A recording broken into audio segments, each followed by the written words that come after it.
Okay, good afternoon, ladies and gentlemen. Wonderful that you're here. I have to say it's tough competition because I've learned yesterday from the taxi driver. He told me, when you're in Glasgow, the weather will be always like this. And he looked at me and he said, it's a lie. But if you're outside, it's unbelievable, I have to say. But wonderful that you're here. And to our symposium, new insights into your patient's brain. It could also mean in our brain. And it's a little bit about simplified neuromonitoring and artificial intelligence in intensive care. So before I start, who's using neuromonitoring on a daily basis?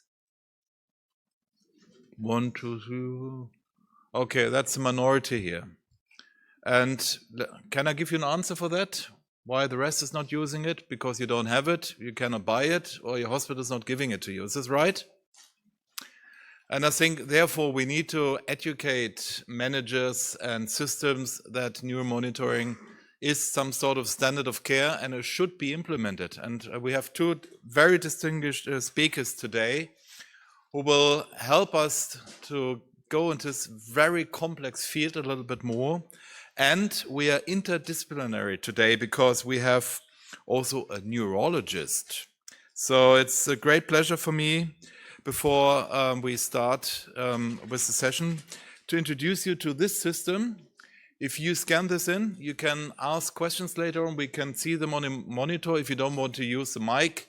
If you want to use the mic, that's fine as well for questions, etc. So it's up to you. But if you scan this code, you can directly send us your comments or questions. So I would start now with neurophysiological findings and their prognostic value in the intensive care unit. And it's a great pleasure to introduce Professor Mathias Gelderblom.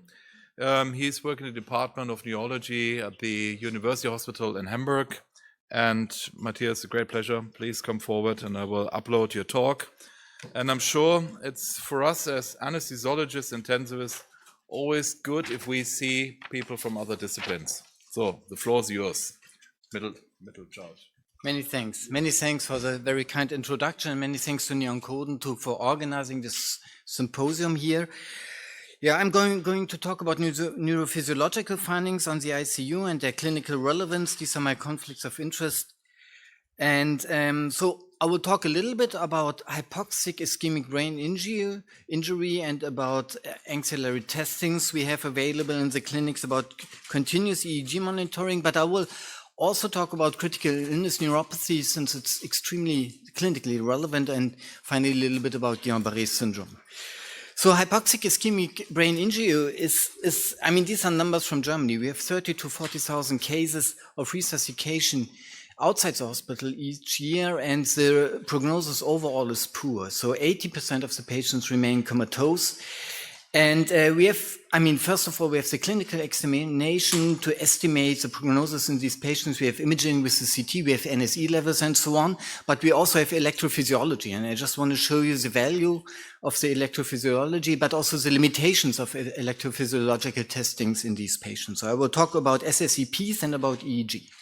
So SSEPs is a pretty simple technique in which you kind of monitor the integrity of the somatosensory system. What you do is you stimulate a nerve, a peripheral nerve, in this case a median nerve at the wrist, and then you can record different potentials.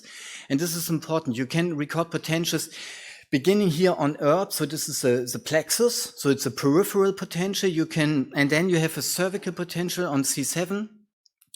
Potential on the brainstem, and then a potential from the somatosensory cortex. The problem is the potentials are pretty small. We are talking about microvolts, so you have to average like 100 to 200 potentials to get a solid signal in these patients, and you need a neurophysiologist or at least a doctor with a certain experience in interpreting the data.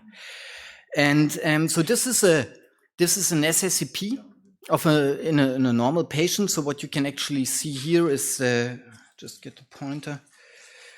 This is a potential from the Plexus, this is the potential from C7, so from the spinal cord, this is the potential from the brainstem, and this is the potential of the N20. This is the somatosensory cortex, and as you can see here on the axis, these are pretty small amplitude potentials. And the typical finding, and this is an extremely robust finding in patients with a poor outcome in hypoxic ischemic injury, brain injury, is a loss or the bilateral absence of the N20 response. So this is an absolute clear indicator of a poor prognosis in patients with a hypoxic ischemic injury when you do the recordings after 24 hours. You can, to get the highest assurance or the highest specificity, you should do it without sedation, but sedation in generally does not affect the presence of the N20 response. So even under propofol, under opioids, you can use the N20 response to estimate or to get a prognosis for these patients. If you have, the only thing you have to be aware of, you have a certain experience to evaluate these data, and if you are unsure, you may want to perform repetitive SSEPs in these patients. Another technique what we have is the EEG, and the EEG has a great advantage that it actually monitors cortical function. So the SSEP is just showing you the integrity of the somatosensory system. The EEG is actually monitoring cortical function. It is also kind of showing you cortical dysfunction in patients. The problem is there are no specific findings. This is extremely important. No specific findings in the EEG for an hypoxic ischemic brain injury. So every sedative drugs like propofol, opioids, and so on, they can induce a pattern which looks similar to an hypoxic brain injury. So this is extremely important to be aware of. So you want to perform these EEGs after discontinuation of your sedative medication. This is something you have to be careful about. So in general, we perform EEGs after discontinuation of sedative medicine, 72 hours, so 3 days following the ischemic event. The advantage of the EEG is it can also show you findings which are clinically relevant, like a status epilepticus in unconscious patients, for example. And if you see good background activity, for example, I show you examples in the next slides, it also shows you a good prognosis in these patients.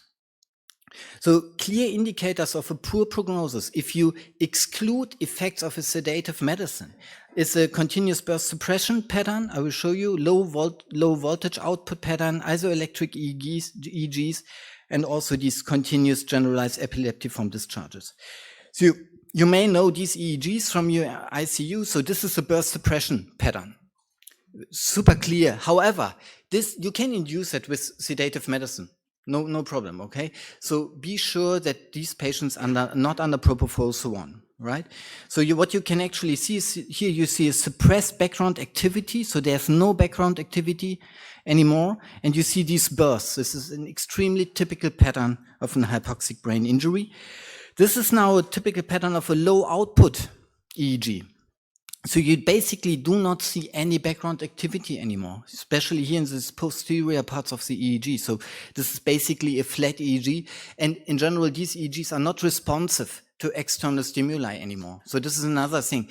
You have to be, so the technician who's performing the EEGs, she applies several pain stimuli to the patient, and you always look at the reactivity. It's an extremely important pattern in EEGs.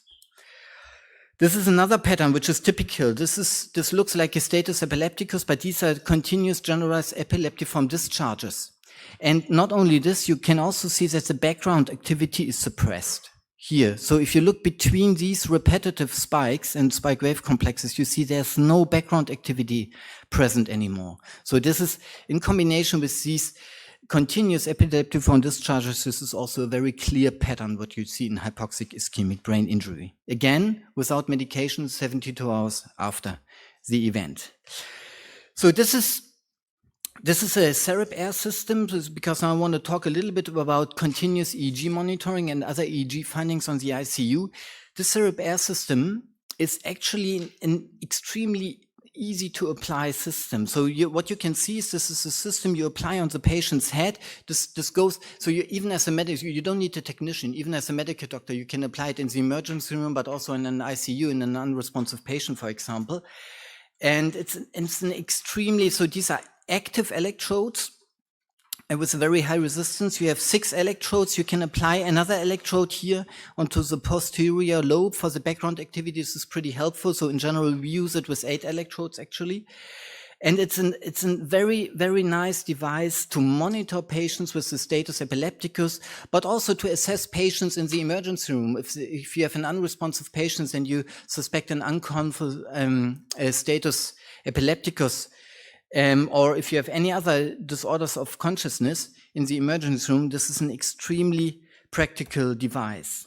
This is an EEG now, and you see how good the quality is of the recording. So this is an EEG of a patient with a status epilepticus under therapy now, and you can monitor these patients 24 up to 72 hours if you want. With the system, the only thing you have to do, you have to change the batteries at some point, but it's a Bluetooth device. So you have your EEG monitor next to it, and you monitor, so this is, you record it, and then you can look, you can also always go back into the recording and look at different episodes, for example. So this is extremely helpful, and especially because it's so easy to apply. And it gives you an extremely good recording. So in the ER, but also in the ICU, to monitor therapy or to get an idea if patients develop seizures, for example. So why is it so important to detect seizures? I mean, seizures are pretty often phenomenon in different diseases, especially if you have patients on your ICU with an encephalitis, traumatic brain injury, also in ICH. Seizures are a quite often complication. And here, for example, you see a seizure in a patient on an ICU with an encephalitis. You see it develops here on the right side, basically in the parietal lobe. So this is basically already epileptic activity, what you see here. And this is important for the outcome of the patient, that you are able to detect it and that you are also able to treat it. Another severe condition in neurology is a locked-in syndrome. Yeah, locked-in syndrome is the result of a severe brainstem lesion. It's probably the worst thing you can have. Yeah, you have a severe brainstem lesion, probably because of a bleeding in the brainstem. Here, this is the patient I've been taking care of here on our ICU. He had an ICH here in the brainstem, compression of the brainstem, etc. And the problem in these patients, the clinical problem, they are mute and they have a tetraplegia, so they have no executive functions anymore. It's extremely difficult from a clinical point of view to kind of see whether they're unconscious or whether the consciousness is still there. And that's why you have to perform EEGs in these patients. And this is the EEG of this patient. And this is actually not a bad EEG. I mean, what you see, there's reasonable background activity. It's a bit slow. Yeah, he is slowing due to the brainstem lesion into the theta range. However, he's clearly responsive in the EEG. So showing there is, so you can precisely estimate the level of consciousness. And this is extremely important when you take care of these patients on your ICU. So here EEG is very helpful. Again, I mean, in general, EEG, the nice thing about EEG on the ICU is it correlates very well with the degree of cortical dysfunction. And the typical EEG pattern, which you see in patients with cortical dysfunction due to stroke, intracranial hemorrhage, encephalitis, metabolic encephalopathies, and so on, is, first of all, that's a normal background activity. This is a normal EEG here.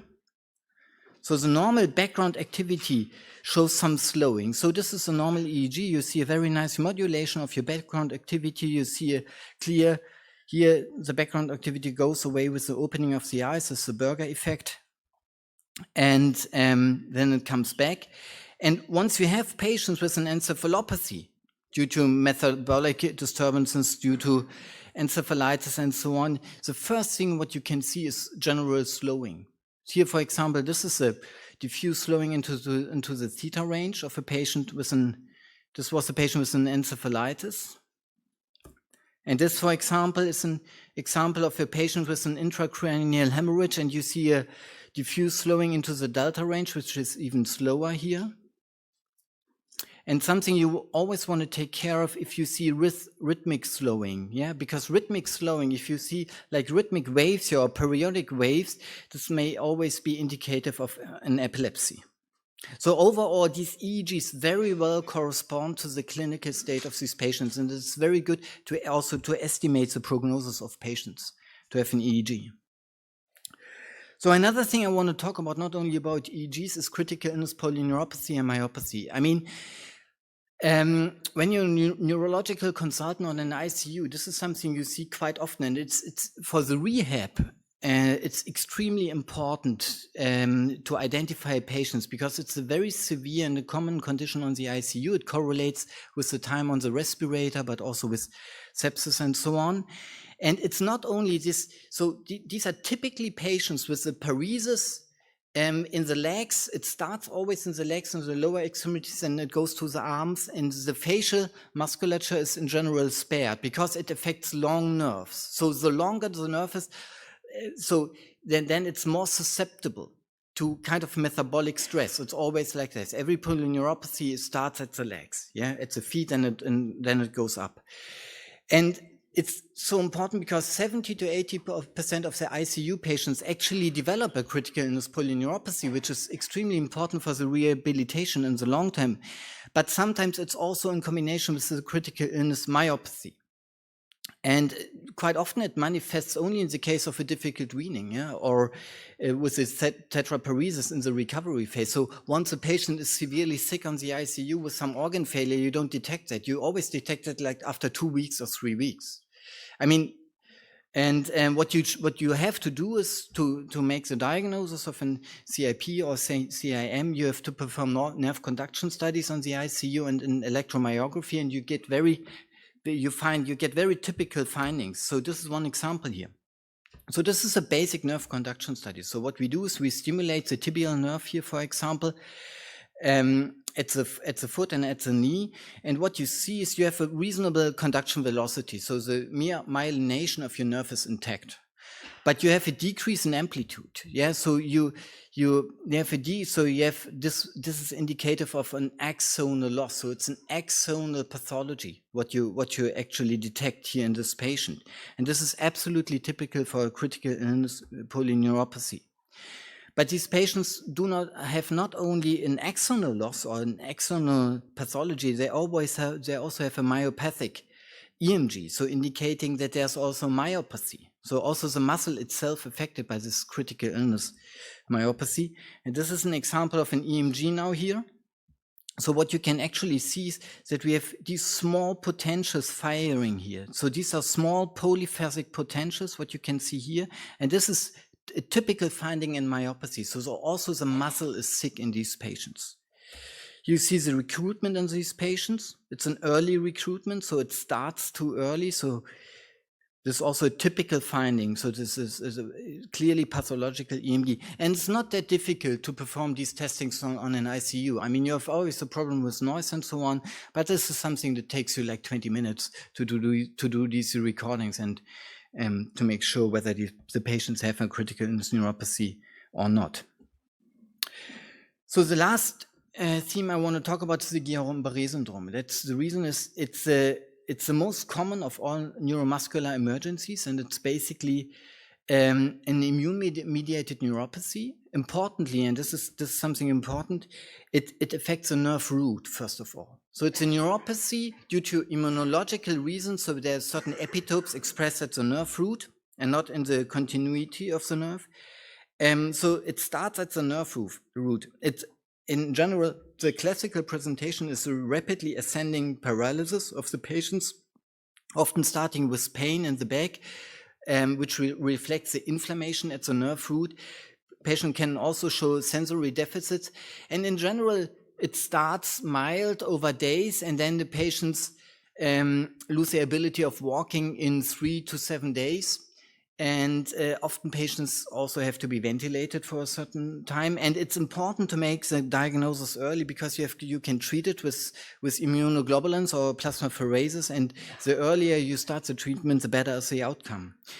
And the diagnosis is not that easy electrophysiological because, as I said, the nerve itself is not affected in the beginning. It's a nerve root which is affected. But if you do electrophysiological studies, you in general examine the distal parts of the nerve. So you examine the nerve, the tibial nerve from the knee downwards, or the median nerve or the ulnar nerve from the shoulder downwards. But you do not examine the root with your normal nerve conduction. So what you have to do, you have to use the F response. So this is F because it's a following wave.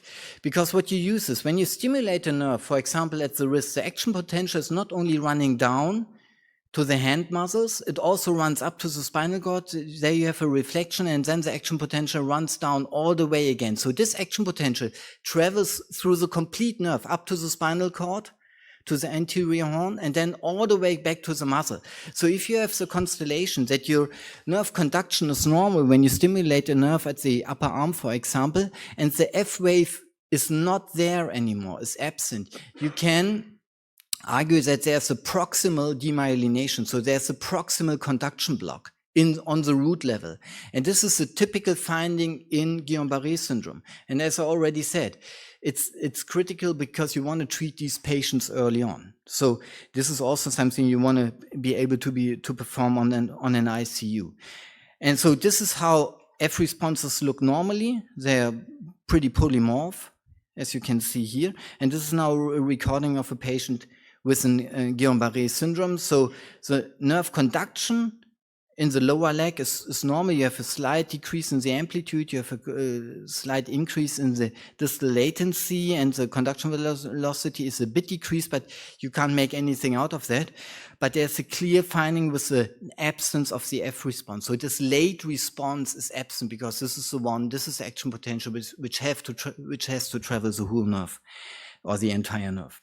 Sensory studies are normally not affected in Guillain-Barré syndrome. So this is a typical finding which you find. The problem is the low sensitivity. So the electrophysiology has a sensitivity about 50% in the first 2 weeks, which is a huge problem, which brings me to my last slide, because I mean, we have a very, very rapid development also in sonography, on ultrasound, when it comes to peripheral nerve diseases. And this is a good example. I mean, also in traumatic nerve injury, ultrasound is extremely important, because if it comes about the localization of a traumatic injury, you can only do that in ultrasound. And this is another good example. So here, what you actually see is the swelling. I said the nerve roots are affected by this inflammatory process, and what you can see, these are the ventral roots here. And you go here, this is a scalene muscle here, and here you have the roots C5, C6, C7, and you see a swelling here in the proximal parts of the roots. And this is an absolute typical finding what you can see in patients with these acute autoimmune neuropathies. So this brings me to my end. So I just wanted to make very clear that somatosensory potentials have a very high predictive value in patients with an hypoxic ischemic brain injury, EEG also, but in the EEG you have to be careful with the effects of sedative medication, with metabolic disturbances and so on, if you want to interpret EEGs. EEG monitoring here with the CEREB-R is an excellent tool in the emergency room, but also in the ICU to monitor patients, but also to monitor therapy, to also monitor, especially in patients with status epilepticus.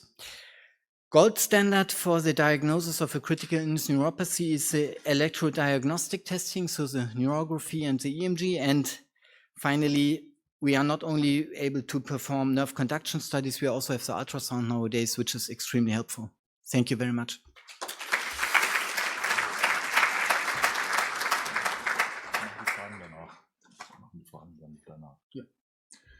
Thank you so much. You probably agree with me, really interesting and daily problems we are facing. I would suggest we have discussions after the next talk, so there will be a lot of issues we can discuss then. And I would like to introduce you to Dr. Jukka Kortenainen. He's from Finland, and I've been explained that at the University of Oulu is about 400 kilometers north of Helsinki. And that means during the winter time, no light, and during summertime, always light. So, but he looked to me pretty normal, I have to say. And he's the CEO and co-founder at Cerenion, and he will talk to us about advancing EEG monitoring in the intensive care unit with artificial intelligence. So I'm really curious, and I'm going to start now your talk because but this is here. This is the one, yeah. And then you do the rest. Yes, okay. I do the rest. All right. Thank you. Good afternoon, everyone, and thank you, Professor Zaharowski, for the kind introduction. Thank you also for Nihon Kohden for arranging such a great topic meeting and asking me to have a speech here. It's an honor, really. So my name is Jukka Kortenainen. I'm currently working as a senior research fellow at the University of Oulu, Finland. My research, kind of the early phase of my research focused on EEG-based depth of anesthesia measurement. And now for the last 10 years, I've been focusing especially on EEG during intensive care. I'm also a medical doctor. In my quite short clinical career, I've been working mostly with neurophysiology and neurology departments in Oulu University Hospital. And since 2017, I've been working for Cerenion. Also, Cerenion is a medical device company that develops artificial intelligence-based software for EEG analysis. So because of the commercial interest related to that position, I've also listed that as my conflict of interest here. So today's session topic was about simplified neuromonitoring and artificial intelligence, and Mathias here gave a very excellent talk about all the neurophysiological recordings we can do for these. I'm focusing entirely on EEG in my presentation. I split my presentation into 4 different parts. First, I'm going to be going through a little bit of basics related to EEG. What is it good for? What can we measure with EEG? What are the pros and cons related to that technology? Then I will go through some of the details related to EEG application in intensive care environment. What are the indications for it? What are kind of the current recommendations for using EEG in the intensive care? And on the other hand, what are the limitations, especially from the practical point of view, and how we can actually resolve some of these challenges with artificial intelligence. My example related to artificial intelligence application for EEG analysis is also related to prognostication after cardiac arrest, so it was really nice to hear also the previous talk about on this topic. And finally, I will be going through some of my own thoughts about how the artificial intelligence can be used in future to advance even more the EEG monitoring in ICU. So EEG, overall, we talk about 100 years old technology, so not really something new. However, obviously there has been a lot of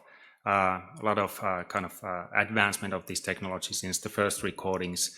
Especially the last 20 years has been, well, in terms of research and clinical application of EEG, I think everything has kind of expanded really rapidly. EEG records electrical activity of the brain on the scalp of the head. We measure mostly the postsynaptic potentials of cortex, so the very surface of the brain. However, when we talk about the brain, we talk about like a huge network, so obviously we get information also from the deeper parts of the brain. EEG is quite easily affected by different conditions, as again mentioned already by the previous presentation. In addition, of course, the epileptic activity, which is the most common application area of EEG, still the oxygenation, metabolism, medication, temperature, all affect the EEG. So this should be taken into account when using EEG. And when we talk about EEG, we talk about a sensitive measure, but rarely a specific measure. So it means that we have many times changes in the EEG which we don't actually know exactly where they come from or what is the reason for them. So we have to bind the clinical information with the EEG findings. In EEG, we have generalized features which occur all over the brain. This means that we can detect these changes basically in any part of the brain, in any electrode location, and we have focal changes, which means that the changes are focused in a certain area. The good sides related to EEG using is that it's a bedside measure. It's rather inexpensive if you compare it to, for example, different imaging modalities. It has a very high temporal resolution, meaning that we can detect very short-term features of brain activity. Also, if we go into the negative side, the recording and the analysis requires typically a specialized professional, and this limits really fundamentally the use of EEG. I will go and come back to this in later slides as well. And we also have rather low spatial resolution, meaning that it's difficult to locate exactly based on EEG recording that from which part of the brain the event comes from. So then to application of EEG in the ICU environment, there's international recommendations related to the kind of situation where we should use EEG in ICU. There's at least 4 clear conditions in which EEG should be applied, predicting neurological outcome, for example, after cardiac arrest, obviously. This will be in the focus of my presentation also. Detecting seizure activity. Non-convulsive seizures especially are very common in ICU patients. It seems that when we do research related to this, they are even more common than we realize at the moment. So EEG is actually the only way to kind of confirm that we have a patient suffering from an epileptic seizure or non-convulsive seizure. Monitoring burst suppression pattern actually related to epileptic seizure, patients suffering from epileptic seizures as well. When these patients do not respond well to anti-epileptic medication, they are many times put into deep sedation, which means burst suppression level sedation, and for that we also need EEG. And then detecting brain hypoxia, an emerging area for applying EEG in ICU. Especially after subarachnoid hemorrhage, when we have a risk for vasospasm development. There's a high amount of research carried out in this field, and it seems that EEG will play a significant role in the treatment of these patients in future. So those were the indications. Many times we cannot meet the requirements for EEG application, these that are listed in the previous slide. And one of the biggest reasons for this is the difficulties related to the in practice, do the EEG recording and the interpretation. So we have a twofold problem. We have difficulties in carrying out the recording. We have difficulties in interpreting the recording. Both of these are done by the professionals, typically not working 24/7 in the ICU. So we have limited availability, significant delay, many times during weekends. Even big hospitals cannot provide EEG. And this causes a delay from the need of the EEG to the actual treatment based on the EEG findings, which might be from hours to even days sometimes. And this, of course, compromises the care of the patient. For example, a patient suffering from status epilepticus, there's a clear recommendation to start the treatment as soon as possible, within minutes, rather than within hours or even days of delay. So how can we address with technical solutions these challenges? We have the twofold problem. First of all, we need a practical device for carrying out the recording with the intensive care staff at any time of the day, any day of the week. And I provided here the Nihon Kohden's Cerenion system, which is a good example of such system. It requires a minimal amount of training for the ICU nurses to learn how to start the recording. It provides a very good quality signal, and we don't have a delay into carrying out the EEG recording. Another part of the problem is related to the analysis of the EEG. And it is my belief that we should somehow make it possible for the intensivists to do the first-line interpretation of the EEG, so that we could actually in most of the cases have a situation where we have immediate recording ready, and we would be capable of analyzing the EEG right away without always consulting an EEG specialist. And now we talk about a first-line interpretation, not like full interpretation. And I believe that for this we need help from artificial intelligence. So we need to provide the complex EEG recording, the information from the complex EEG recording in the form that is easy to interpret, because extensive training of EEG interpretation for intensive care staff is probably not always possible. So here is the CTROENCEPHALOGRAM software that we have developed in Cerenion, which here I have to mention is that this implementation is not a medical device, it's for research use only. But this software transforms the complex EEG recording into a set of parameters that are easier to interpret than the raw EEG as is. And this research version works together with Cerenion device as well. So how do we actually benefit from these technological changes or advancements? We can now start the EEG recording immediately when needed. We can do the preliminary interpretation right away or in a couple of minutes. So the EEG is available without delay, allowing fast treatment decisions. And with this kind of a process, we drop the time from the need of the EEG to the actual treatment based on the EEG from hours or even days to optimally less than 20 minutes. And obviously, we need to also keep a neurologist and other EEG specialist in this equation, so the possibility for intensivists to consult the neurologist should be there as well. So I'm next going to be giving you an example of an artificial intelligence-based technology helping in the EEG interpretation, and this example is related to predicting neurological outcome of cardiac arrest patients. So a little bit about the background. According to the recommendations, the outcome prediction should happen for cardiac arrest patients with a multimodal approach in which we have several different modalities, neurophysiological measures, laboratory exams, clinical examinations, and so on. EEG plays a significant role in this. About 50% of the patients represent specific EEG features that we can reliably relate to either poor or good outcome of the patient. And this recommendation of using EEG is in European Society of Intensive Care Medicine recommendations, as well as American Heart Association recommendations. However, we face again the same challenges related to carrying out the recording and analyzing. The same we face with all of the patients in the ICU, obviously.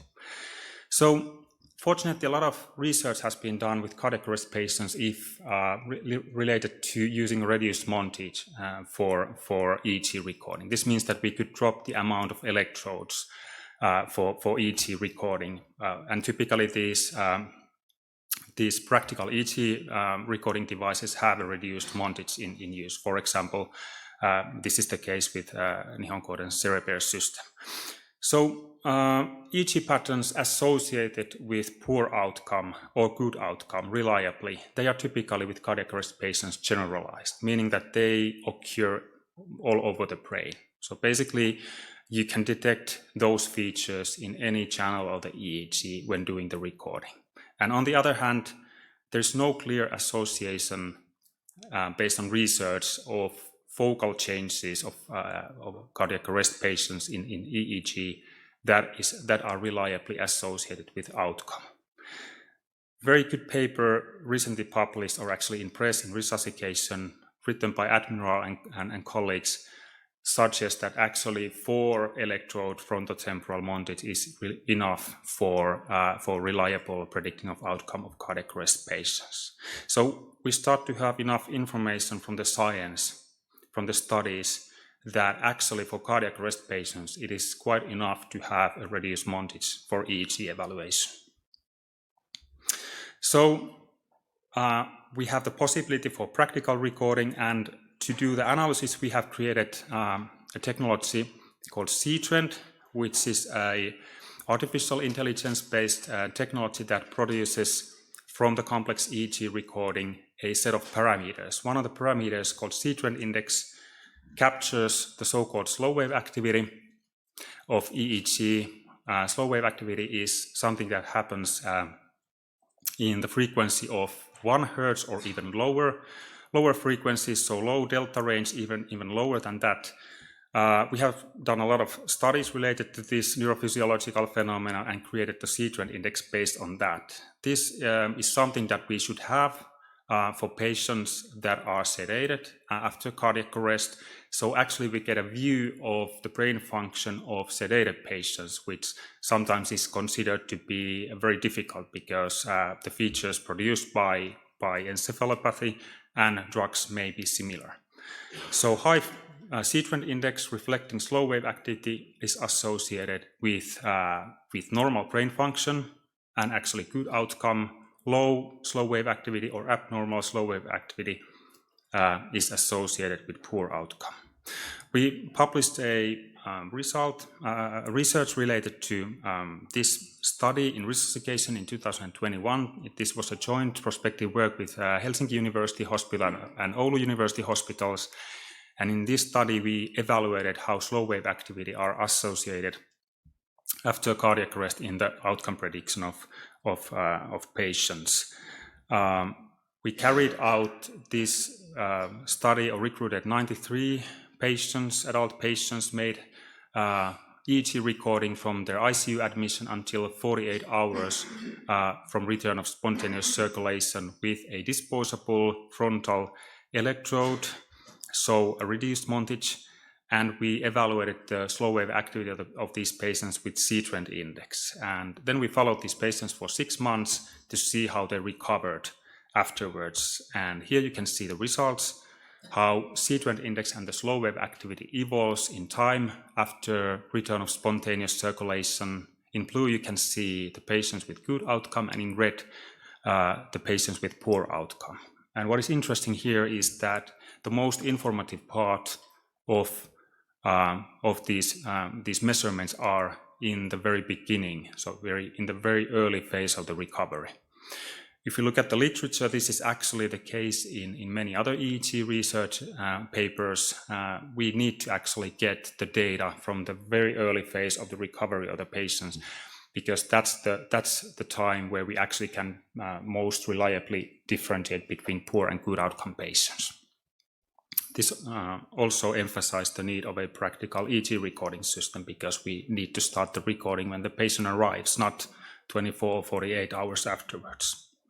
So the conclusion of the study was that we can use C-trend index to predict the outcome of the cardiac arrest patients. The most informative part is the first 12 hours, and again we get a confirmation that the reduced montage is quite enough for these patients. Professor Janneke Horn from Amsterdam University wrote a really nice editorial about our publication with her colleague, kind of bringing up and pointing out the challenges related to doing EEG recording for the cardiac arrest patients, and what the benefits we actually get from this kind of advanced system. So there's still a question mark in the end of the topic. Are we on the way to plug and play for these patients? I really believe that with these advanced EEG recording devices and software tools, we are pretty close to being capable of removing that question mark there. So in the end, few words about what could happen in future related to artificial intelligence and EEG monitoring. We should definitely use artificial intelligence to include detection of specific events in the EEG. There's a lot of information the ICU nurses and doctors get from patient monitor and different kind of devices they use.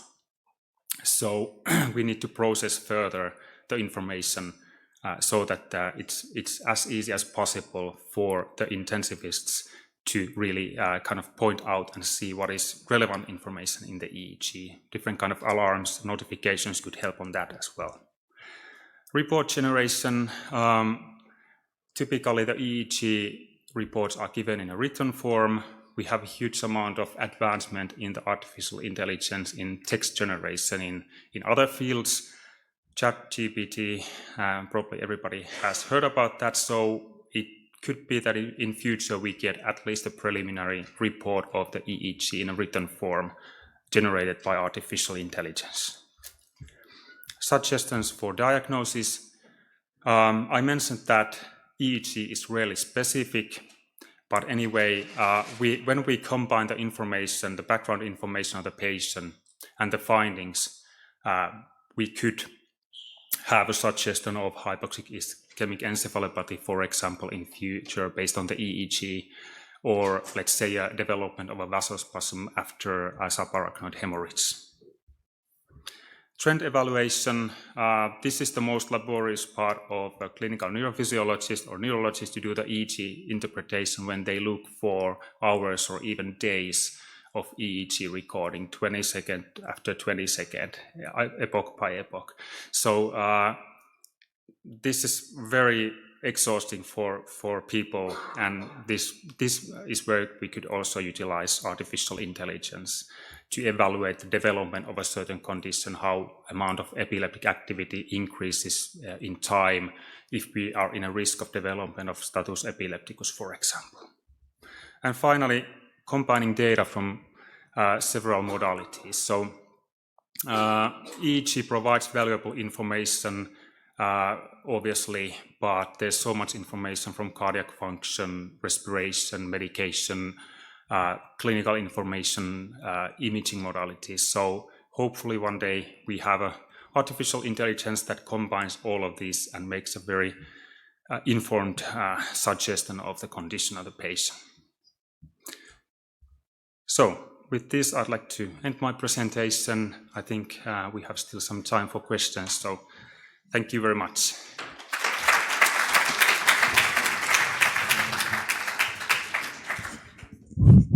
Perfect.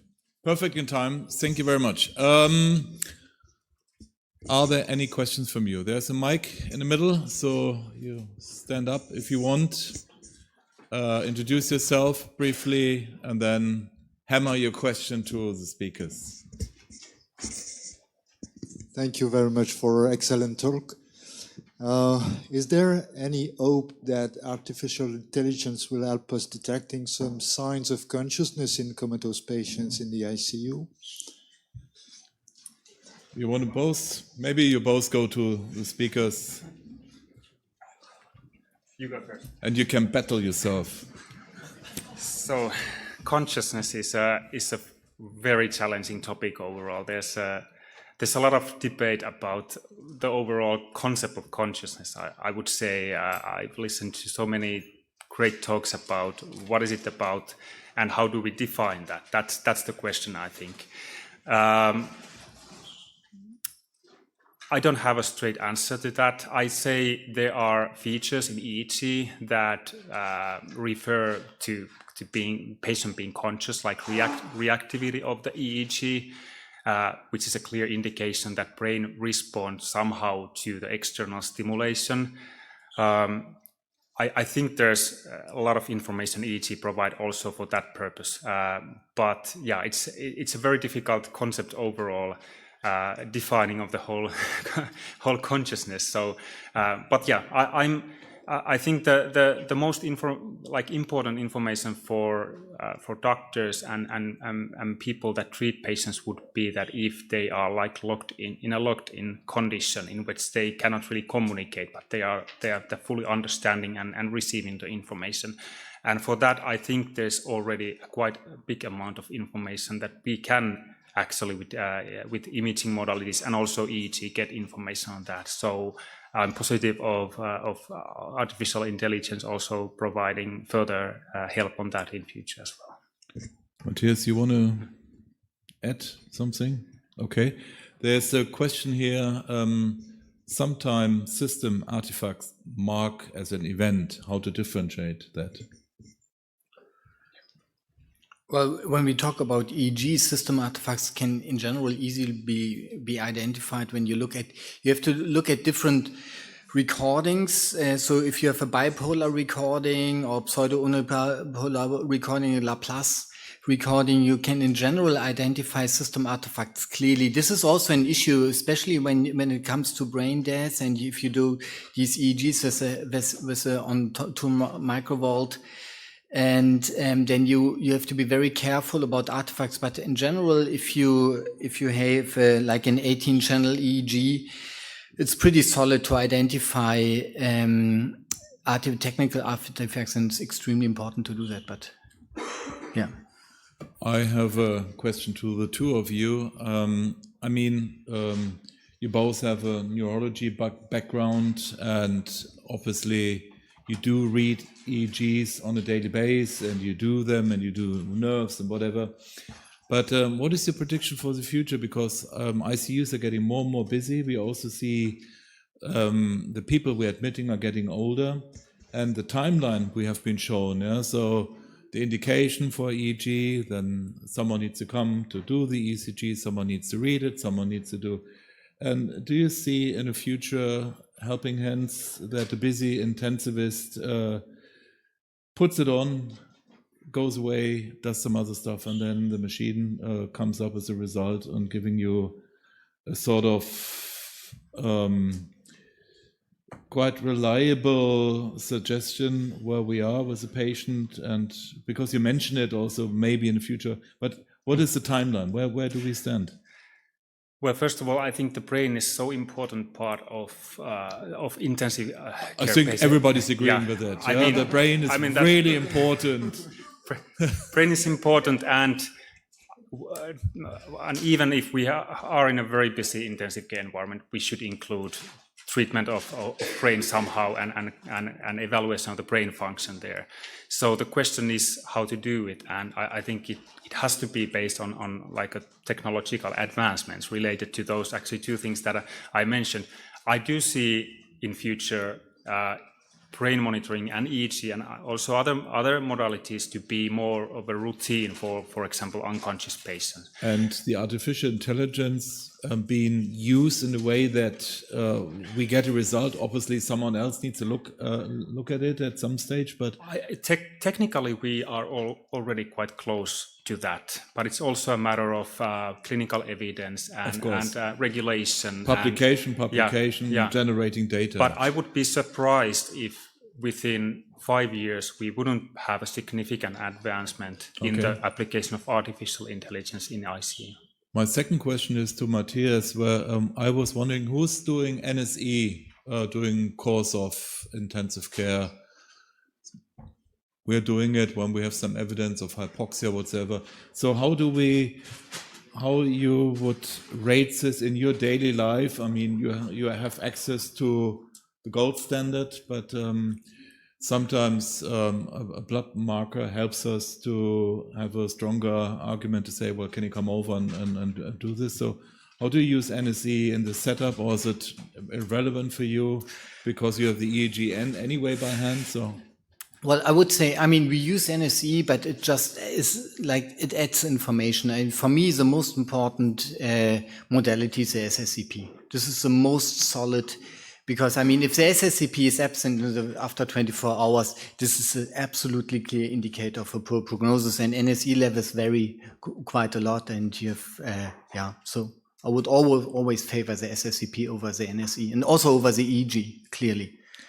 Then you also mentioned we have to stop sedation in order to at least 24 hours to do an EEG. But we observe very often, I'm not sure how you have it in your clinical practice, but sometimes 24 hours is not enough. Yeah, sure. And sometimes we don't know whether, we have it sometimes that we have patients who somehow recover over several days. Yeah, they have been without any sedation, and it takes like 5, 6, even 7 days.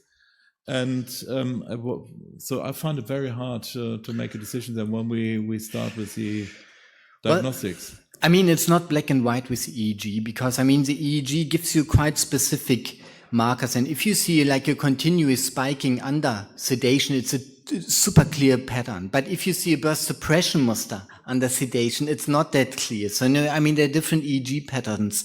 You have to always put into relation also into, you can look at the levels of your sedative drugs, for example.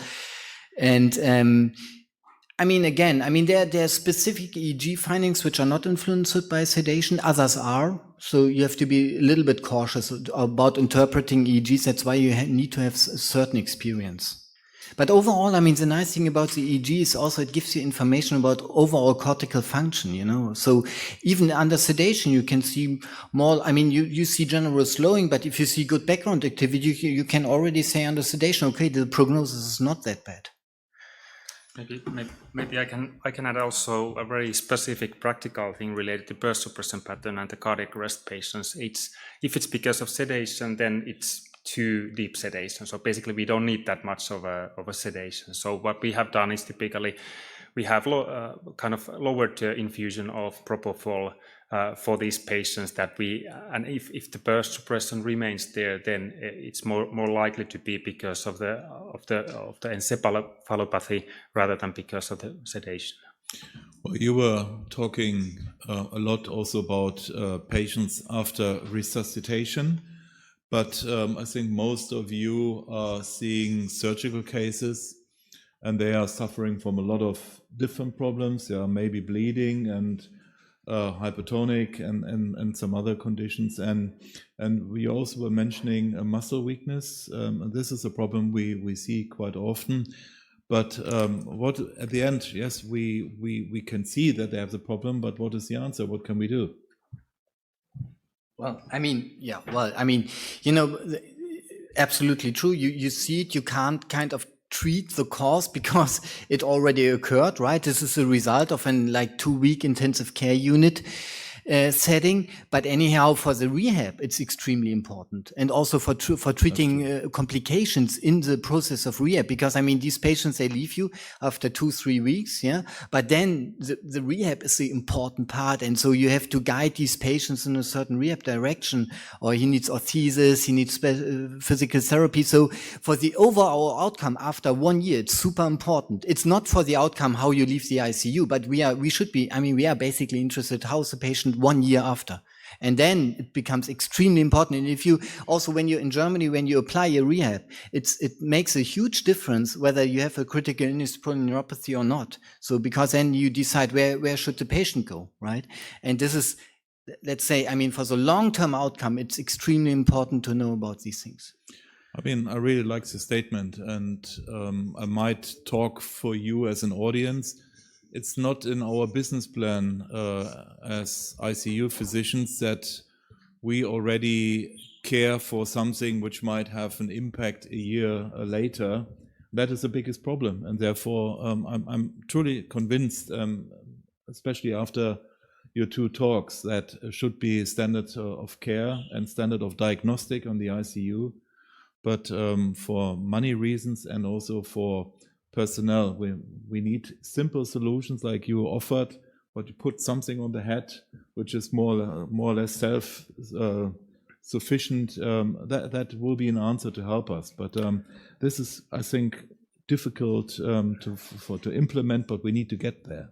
Yeah, but it's not. I think it's not rocket science. You know, to do nerve conduction studies, EEG on an ICU, it's not super difficult, right? You need for sure you need some experience also to do it in the setting.